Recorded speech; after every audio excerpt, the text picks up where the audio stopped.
All right, getting this Wednesday morning started. We're out, we're rolling, markets are trading up. So after the close yesterday, President Trump comes out, says they're gonna buy 100 million doses of the Moderna vaccine once it comes out and it's ready. So that gives these markets a bump.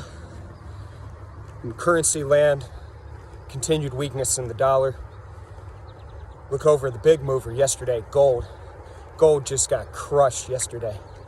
Traded below $1,900 an ounce, had a nice bounce back overnight. We're up above 1,900 again, right around 1,950 at the moment. So big bounce back in gold.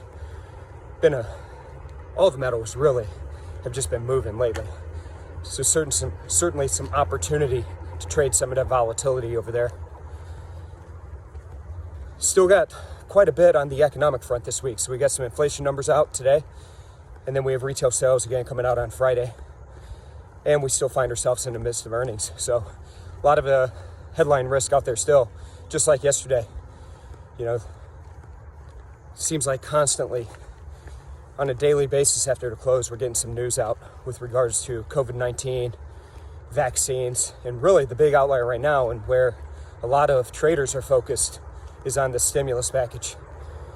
Word is that there were some rumblings in Congress yesterday that had leaked out saying that they're nowhere close to getting, or at least coming to an agreement on this package.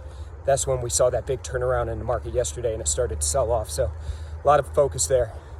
What's important, a little wisdom for you on this Wednesday, is keep that routine. Keep that routine.